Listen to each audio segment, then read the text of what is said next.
Bonjour, je m'appelle Guillaume Cros, je suis chiropracteur. C'est un plaisir de vous retrouver aujourd'hui. Et aujourd'hui, je suis en compagnie d'Eva. Comment vas-tu? Bonjour, bien et toi? Ça va? Pas trop stressé pour ce tournage? Ça va. Bon, aujourd'hui, j'ai écouté vos commentaires et c'est une vidéo qui va être très particulière. Pourquoi? Habituellement, les tournages de consultation, donc on était sur des consultations milieu de plan de traitement, voire fin de plan de traitement, on avait même tendance à déborder un petit peu sur la prévention. C'est pour ça que sur les anciennes vidéos de consultation, vous avez pu voir effectivement un travail qui était fait sur l'ensemble de la colonne vertébrale. Bien évidemment que pendant le début et le milieu du plan de traitement, je me concentre que sur la zone du coup pathologique. Beaucoup m'ont reproché de ne pas voir effectivement l'examen clinique, la réévaluation, le raisonnement un peu clinique en fait qui m'amène à poser le diagnostic. Bref, et pour plein de raisons, du coup, je n'avais pas filmé ces consultations-là ou montré ces extraits-là. Aujourd'hui, c'est particulier. Aujourd'hui, c'est une première consultation d'un nouveau plan de traitement. C'est pas la première fois que tu consultes un chiropracteur. Je suis son chiro depuis plusieurs années. Elle est venue me voir pour différents motifs, cervicalgie, douleurs de genoux, bref. Et là, depuis quelques mois, elle a des douleurs notamment au niveau du bas du dos. Et aujourd'hui, donc le but de la vidéo, ça va être de vous montrer comment se passe une première consultation au cabinet. Donc il y aura la phase avec les questions, ce qu'on appelle l'anamnèse. J'aurai déjà une petite idée du diagnostic. On fera un examen clinique complet. Donc là, vous aurez tout l'examen clinique. Encore une fois, hein, c'est pas toujours le même, forcément, ça va dépendre du diagnostic. Et après, vous aurez le traitement. Donc vous verrez que la partie traitement, elle est vraiment très courte. Ça va durer, je pense, allez, 5-6 minutes à tout casser. Mais en même temps, ça reflète un petit peu les consultations que j'ai au cabinet. Hein, ces premières consultations, on passe beaucoup de temps à discuter et pas beaucoup de temps à traiter. Parce qu'il n'y a pas forcément besoin de beaucoup de temps. Est-ce que tu as des questions avant qu'on commence? Non, c'est bon pour moi. Eh ben, on est parti.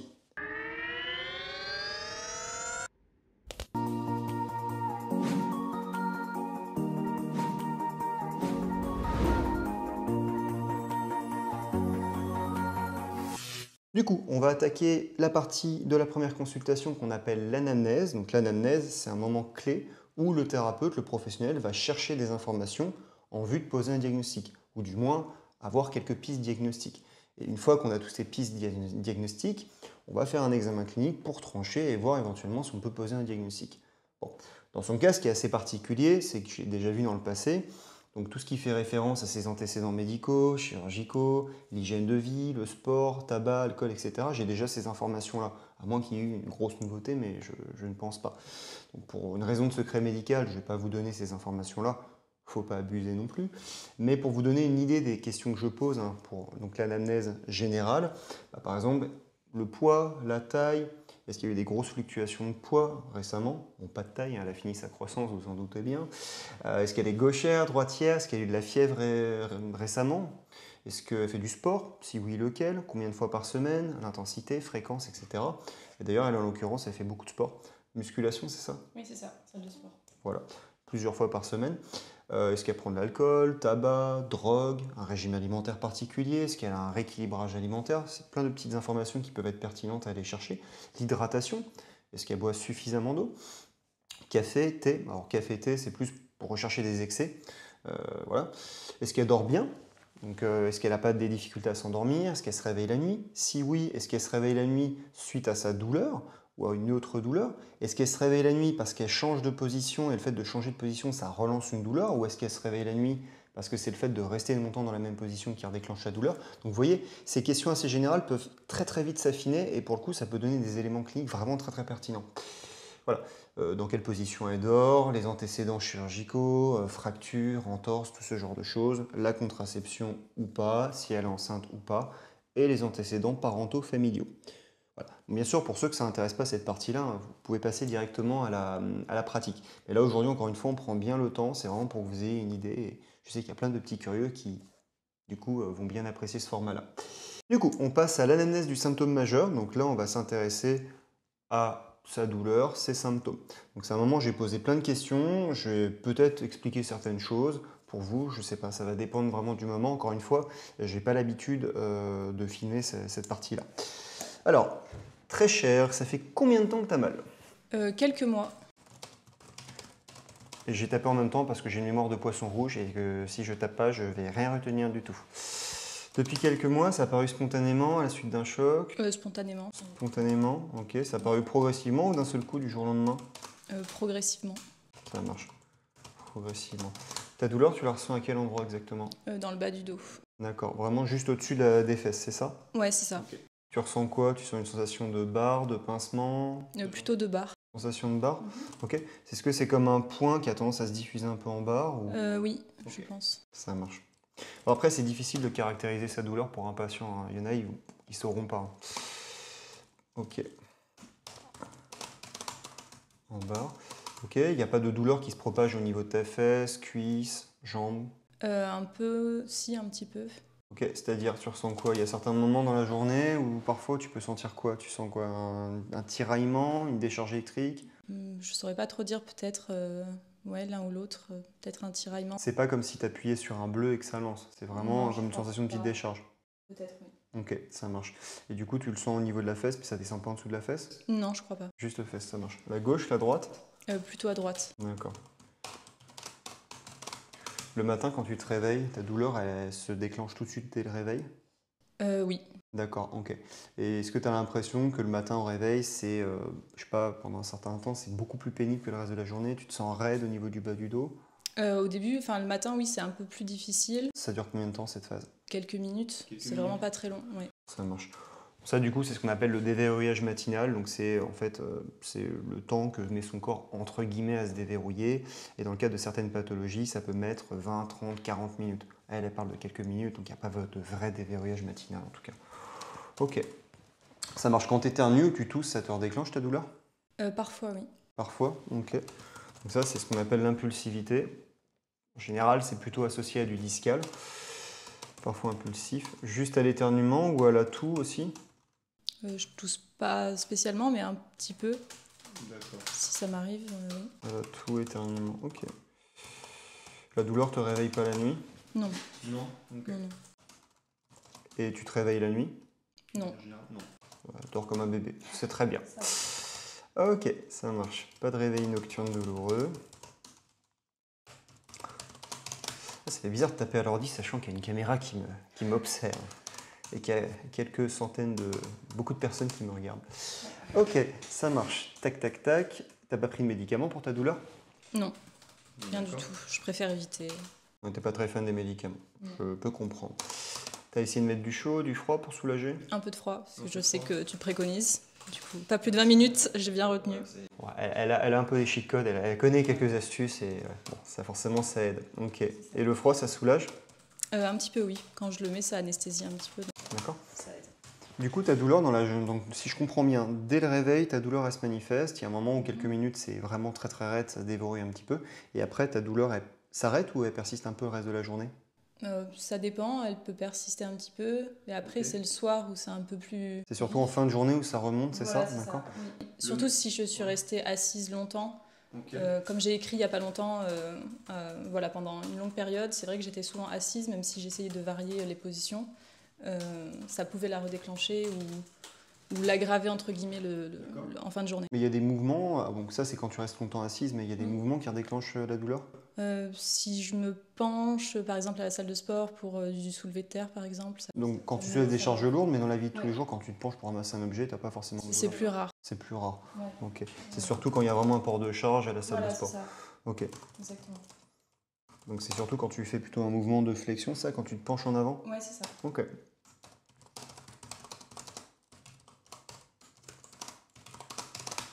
Ok. Et mettons que le soir, tu as ta douleur, tu t'allonges sur le dos, tu bouges pas, ça a tendance à te soulager ou Euh, quand tu es complètement au repos, que tu t'allonges sur le dos et que tu fais pas de mouvement? je crois que oui. Ouais, ça te soulage, c'est plus confortable quand même. Ok.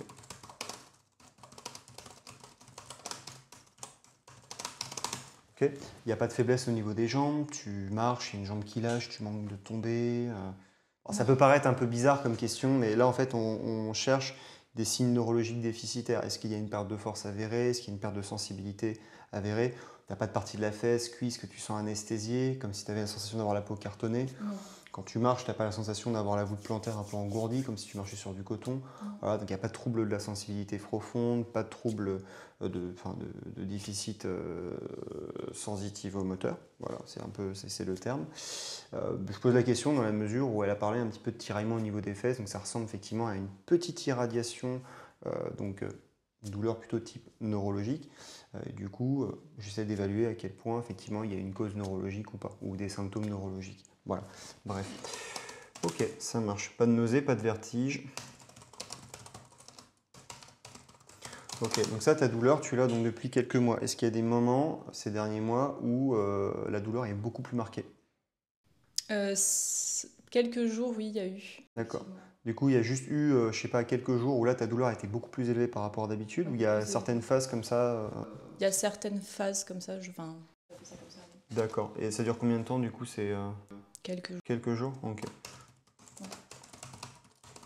Encore une fois, enfin, c'est vraiment quand je suis restée assise assez longtemps, ça peut être en corrélation avec... Donc en fait, quand tu bosses beaucoup, quand tu as des phases ces derniers mois où tu bosses beaucoup pendant plusieurs jours avec des positions prolongées, plusieurs heures, là, effectivement, ta douleur, elle augmente vraiment. Voilà, c'est ça. Ok. Quand ta douleur, elle se déclenche le matin, tu la cotes à combien? 0, aucune douleur, 10, c'est insupportable, tu t'évanouis. 3. 3, ok. Donc tu as un fond douloureux à 3, ok. Et au fur et à mesure de la journée, ça augmente? Ouais, ça peut aller vers 5, 6, Ok. je dirais, en fin de journée. Ok. Ou pour les moments où justement il y avait des pics douloureux, ça peut faire ça. Et quand tu as ces pics douloureux qui durent plusieurs jours, là, tu es à combien? Dès le début de la journée, tu es à 5 ou? Non, pas forcément. D'accord. Ok. Et tu as quand même des moments ces derniers mois où du coup c'est beaucoup plus intensif pendant quelques jours. Ouais, c'est ça. Ok, ça marche. Donc on est vraiment une pathologie chronique avec des poussées inflammatoires où du coup il y a une augmentation effectivement de ces symptômes. Ok, ça marche. Bon, question bête, hein, quand tu t'assois, tu sens bien le siège sous tes fesses, voilà, il n'y a pas d'anesthésie en selle, voilà, non, ça marche. Ok, ça marche. T'as pas consulté d'autres professionnels pour cette douleur-là? Non. D'accord.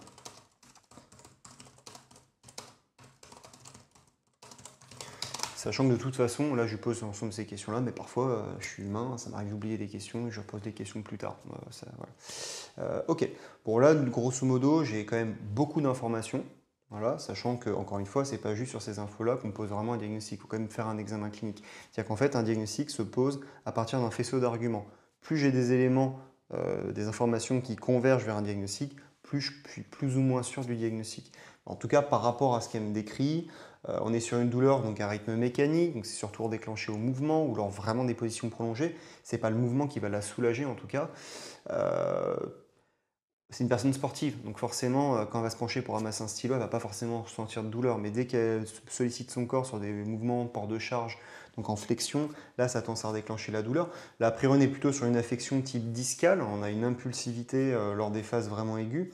On est sur une pathologie donc chronique qui est là depuis quelques mois. Combien? 5, 6, 4, 5? Ouais, 4. Au moins 4 mois. Voilà, donc là on est plus de 3 mois, on est sur une pathologie chronique. La plupart du temps ça va, elle a un petit fond douloureux qui est coté à 3 sur 10 le matin, puis ça a tendance à augmenter progressivement le reste de la journée. Et il y a des moments ces derniers mois où quand elle enchaîne les journées avec pas mal de boulot, bah, du coup il y a des poussées inflammatoires et des accès vraiment aigus. Voilà. Donc ça c'est typique effectivement de ces pathologies-là. Je pourrais déjà m'avancer à poser un diagnostic, mais on n'est pas sûr. A priori, donc, ce serait d'origine discale. On serait au niveau du disque qui est au niveau de la L5-S1. Alors, elle m'a montré la zone, mais on va essayer de redéclencher la douleur tout à l'heure. On va essayer de voir s'il y a des mouvements qui ont tendance à soulager. A priori, la flexion déclenche la douleur. Quand on est assis comme ça, on dit en délordose. En fait, on décambre le dos. C'est plutôt le mouvement de flexion, a priori, qui augmente sa douleur. Donc, a priori, ce serait plutôt de l'extension. Maintenant, il ne faut pas agir par protocole, il faut toujours garder un petit peu un esprit critique. Donc là, on va faire un petit examen clinique. Est-ce que tu as des questions? Bah justement, l'extension, j'en ai fait un petit peu C'est-à-dire? sur un tapis de yoga. Et je faisais des relevés de buste. Non, je me relevais. Ah, bon, elle, du coup, elle a quand même des compétences dans le domaine. Donc effectivement, elle a dû faire ce qui s'apparente un peu du Mackenzie avec des extensions répétées. Et c'est effectivement ce que je conseille. Et du coup, ça te soulageait? Ça me soulageait bien. Voilà. Bon, du coup, a priori, ça va être plutôt une composante d'extension, ça va être vraiment la préférence directionnelle. On va plutôt venir traiter sa pathologie sur l'extension. Mais ce n'est pas systématique, attention. Voilà. Même si dans 80% des cas, le discal, ça va être avec de l'extension. Parfois, bah, il y a de l'affection. Voilà. Donc il faut quand même toujours garder un petit peu son esprit critique. Allez, on attaque.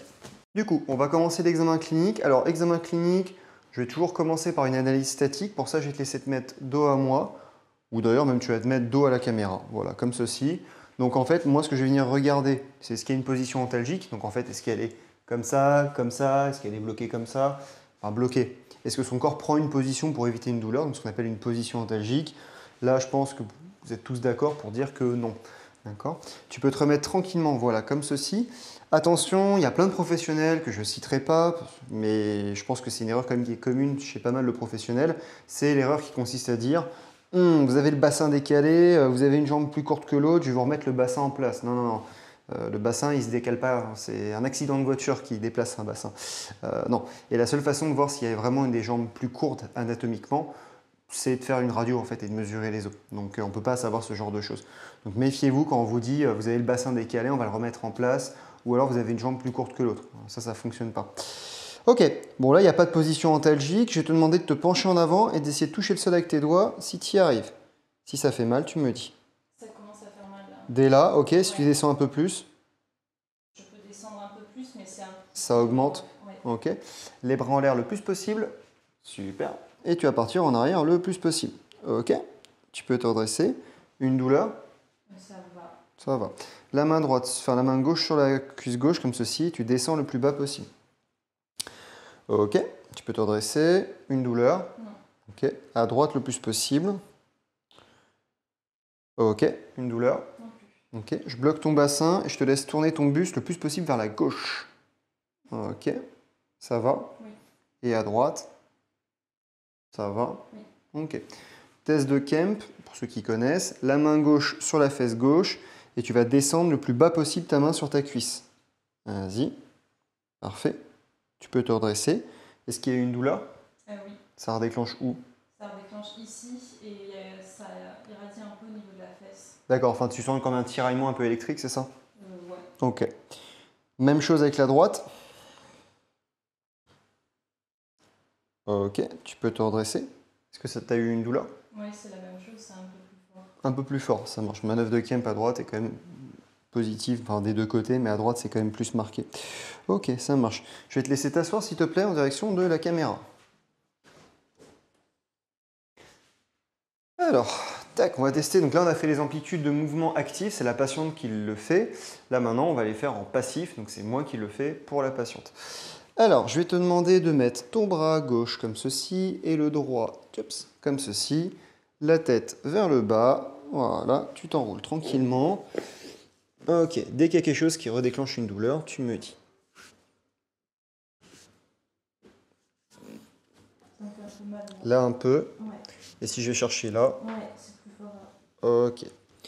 Pareil pour l'extension. Un petit peu aussi. Ok. C'est moins que... Un petit peu aussi là aussi. Ok, mais moins qu'en flexion? Ok.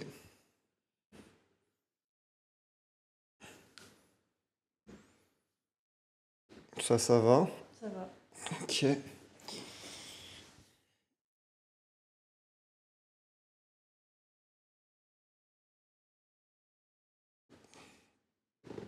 Ok, ça va. Tu peux décroiser les bras. Alors, par rapport à ce que la patiente me décrit comme symptôme, elle a eu une petite irradiation, mais toute petite au niveau de la fesse, donc sensation de tiraillement. On n'est pas sur une vraie pathologie neurologique, type lombosciatalgie, ce genre de choses. Ça se voit, c'est assez léger. Maintenant, effectivement, je vais quand même faire un petit examen neurologique. J'en profite parce que vous êtes là. Maintenant, par rapport à ces symptômes, je n'aurais pas forcément fait d'examen neurologique au cabinet, dans la mesure où il n'y a pas de signe neurodéficitaire, on n'a pas parlé de perte de force. On est vraiment sur un petit tiraillement, mais pas sur une vraie grosse décharge électrique qui part dans la cuisse. Voilà, c'est tellement minoritaire comme symptôme neuro qu'on n'a pas forcément besoin de faire un examen neuro. Je vais quand même le faire parce qu'elle m'a dit qu'effectivement, depuis qu'elle était jeune, quand elle allait voir le médecin, elle n'avait pas de réflexe myotatique, pas de réflexe quadricipital. Vous savez, c'est quand on tape sur le tendon rotulien, ça crée une extension de genou. Moi, je suis un peu curieux, donc je vais regarder ça. Je te laisse reculer un peu plus vers l'arrière de la table. Ok, donc là, vraiment, c'est l'examen neuro standard. Hein. C'est vraiment le basico-basique, si je peux appeler ça comme ça. Ok. Alors, je vais te demander de lever ta jambe comme ceci. Alors, sans tes mains, vas-y, pousse vers le haut et relâche. Même chose ici, tu pousses, tu relâches. Je vais te demander de mettre ta jambe comme ceci. Donc là, relâche complètement. Et maintenant, pousse, vas-y. Ok. Même chose ici.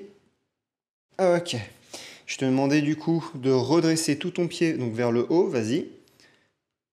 Ok. Même chose ici. Ok. Je vais te demander de pencher ton pied donc vers le bas. Vas-y.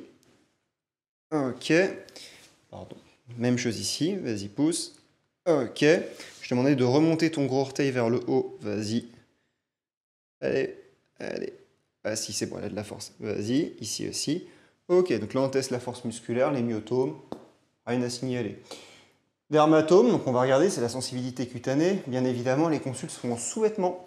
Donc là, pour des raisons évidentes, n'est-ce pas, hein, la patiente n'est pas en sous-vêtements, mais normalement, ça se fait en sous-vêtements pour bien sentir la sensation avec les doigts.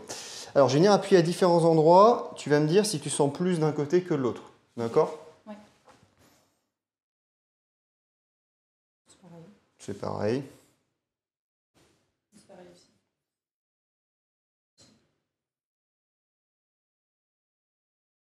Pareil.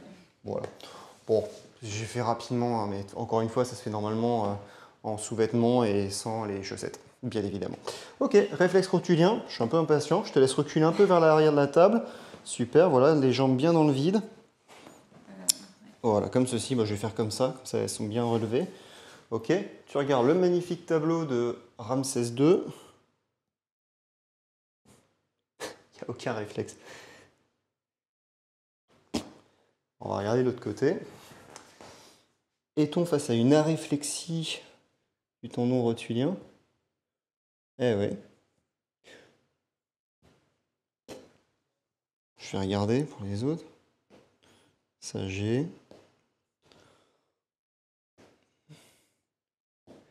Pourquoi est-ce que je mets mes doigts? Parce qu'en fait c'est super désagréable à faire, donc j'amortis un peu avec mon pouce. Okay. Je te remercie. De rien. Okay. Ok, alors effectivement, elle a une aréflexie au niveau des tendons rotuliens. Je sais pas du tout pourquoi. Après, c'est depuis que t'es... Non, ils n'ont jamais réussi à me le faire. Mais après, quand tu le fais, je sens quand même comme une sorte de... Je sais pas. Ouais. Parce qu'elle est peut-être tout petit. Mais là, pour moi, je suis face à une aréflexie, donc c'est intéressant. Est-ce que vous, est-ce qu'il y a des professionnels dans les abonnés qui se sont retrouvés face à ce contexte-là, sachant que depuis toute ta vie, tu as été comme ça. Hein, voilà, donc on ne sait pas. Voilà. Donc là, c'est un exemple de choses de tests neuro qu'on peut faire, mais c'est vraiment basique. Parfois, on fait des tests quand même beaucoup plus poussés, et parfois, en fait, l'examen neuro prend quasiment tout le temps de l'examen clinique. Ok, je vais te laisser t'allonger sur le dos, s'il te plaît, la tête ici. Super. Alors, relâche complètement tes jambes. Ok, pardon, je me ferai un petit chemin. Super. Alors, tac. Est-ce que ça recrée une douleur? Oui. À partir d'où? Alors attends, on recommence depuis le début. Ouais. Là. Là. Ouais. Ah oui, déjà. Je m'attendais quand même à... Ok. Et là? À peu près là aussi. Ok. Après, c'est léger. Hein. C'est léger? Oui, oui. Ça marche. Ok. On va faire un petit test qui est marrant, ce qu'on appelle la manœuvre de Valsalva. D'accord? Alors, je vais te laisser t'asseoir en direction de la caméra. Je t'aide. Super. Quand je te dis... bon, du coup, je vais te montrer. Hein, c'est j'inspire en grand, je bloque mon nez avec mes doigts, j'essaie d'expulser l'air par le nez. Comme ceci. Okay. Vas-y. Ok, tu peux arrêter, tu n'as pas eu de douleur. Ça permet d'évaluer, de mettre en avant une impulsivité. L'impulsivité, c'est le même mécanisme en fait qui recrée les douleurs quand elle tousse, elle éternue, ce genre de choses. Maintenant, c'est vraiment tellement léger sa pathologie, puis elle n'est pas du tout en phase aiguë, inflammatoire, donc ça ne m'étonne pas forcément que le test soit négatif. Ok, alors je vais te laisser te mettre sur le ventre, la tête dedans. Prends ton temps.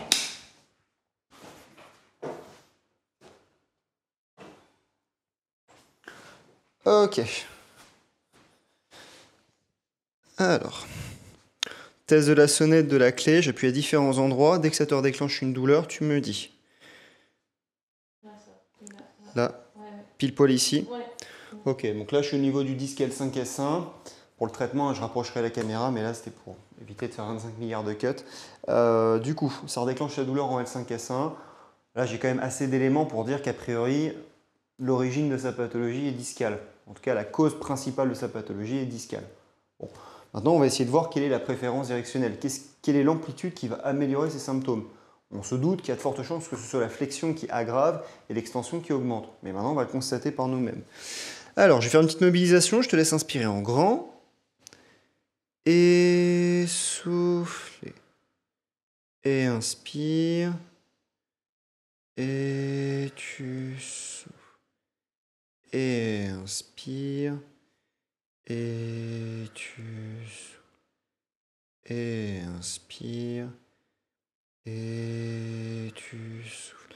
Alors, je ne voyais pas forcément, mais quand je fais des petites extensions, vers la fin de l'amplitude, il y a une petite contracture qui se fait. C'est-à-dire que son corps a vraiment pas l'habitude d'emmener cette articulation-là vers de l'extension. Bon, je te laisse repasser sur le dos, s'il te plaît. Prends ton temps.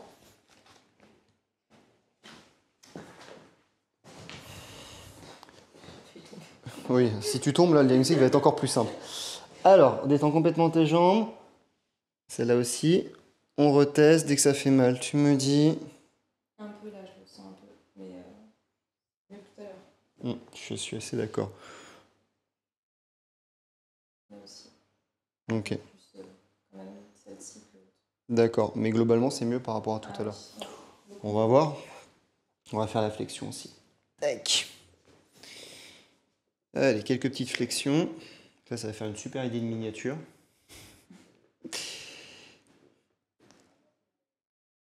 Bien sûr que non, je ne ferai pas une miniature là-dessus. Quelle horreur. Enfin, quelle horreur, non, c'est pas... Bref, je m'enfonce. Alors, je sais que c'est pas super agréable ce que je fais. Ça va. Ok. Allez, on recommence de ce côté-là. Dès que ça fait mal, tu me dis. Ok. Ok.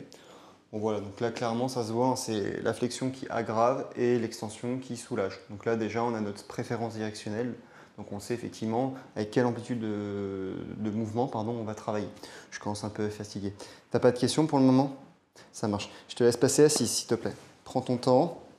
Alors, par rapport à l'examen clinique, j'ai assez d'éléments du coup pour poser un diagnostic positif. Donc, c'est pas compliqué, hein, c'est là ce qu'on appelle une lombalgie basse, chronique, non spécifique, à composante discale. Donc, ça veut dire qu'il y a effectivement un de ces disques qui est en souffrance.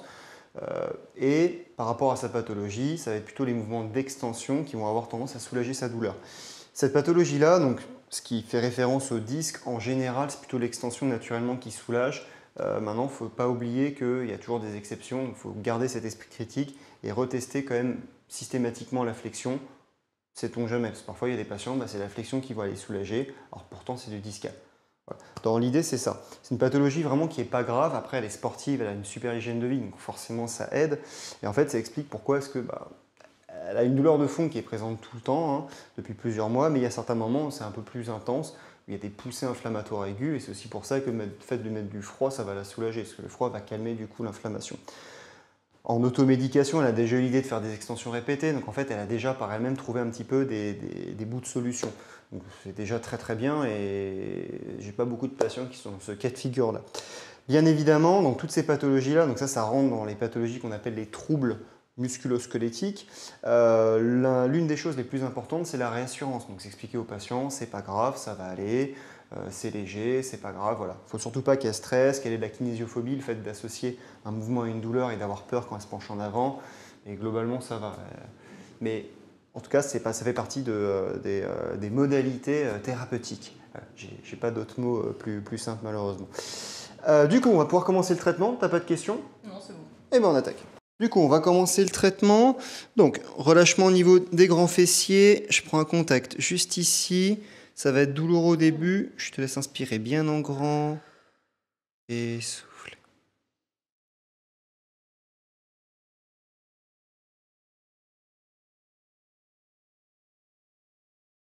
Bon, là, dans son cas, en fait, ce qui se passe, c'est que je vais plutôt couper certains moments de la pratique, je cherche mes mots, du traitement, parce que là, sinon, ma GoPro, elle va exploser. Donc aujourd'hui, vous aurez eu beaucoup plus d'examens cliniques fatalement que de traitement. Mais voilà, là aujourd'hui, il y aura un relâchement carré des longs, grand fessier, moyen fessier, mobilisation en pompage au niveau des L5S1, ajustement, enfin manipulation vertébrale en L5S1 pour redonner de l'extension. Ok. C'est moyen fessier, ça va. Pareil ici. Tout ce que je fais à gauche, bien évidemment, je le ferai à droite. Mais ça, je pense pas que vous le verrez en caméra. Donc voilà, de toute façon, dans ces pathologies-là, en vérité, c'est pas miraculeux ce qu'on fait. On ne fait que donner un coup de pouce pour rendre le corps suffisamment fonctionnel pour commencer ce qu'on appelle la phase de stabilisation avec des exercices. Et là, du coup, dès qu'elle sera suffisamment fonctionnelle, je lui donnerai des exercices. En général, c'est au bout de la 3e ou 4e consultation. Et pour ça, en fait, il faut vraiment un plan de traitement. C'est pour ça que si vous allez voir un chiropracteur ou un autre professionnel et qui vous dit qu'en une consultation, il peut traiter cette pathologie, c'est pas vrai. Il faut un plan de traitement, il faut des exercices pertinents.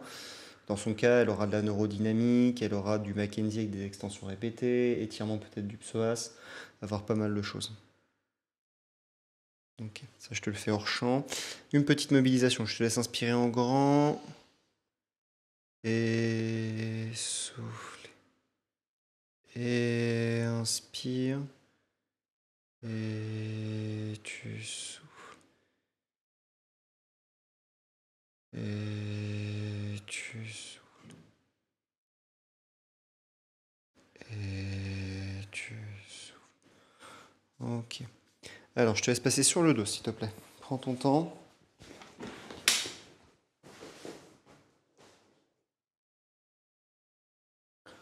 Ok. Alors, je vais prendre tout doucement ta jambe. Quand je te demande... Ouais, effectivement, on sent que c'est tendu. Quand je te demande de pousser, tu vas pousser ta jambe dans ce sens-là. Un peu moins fort. Vas-y, pousse.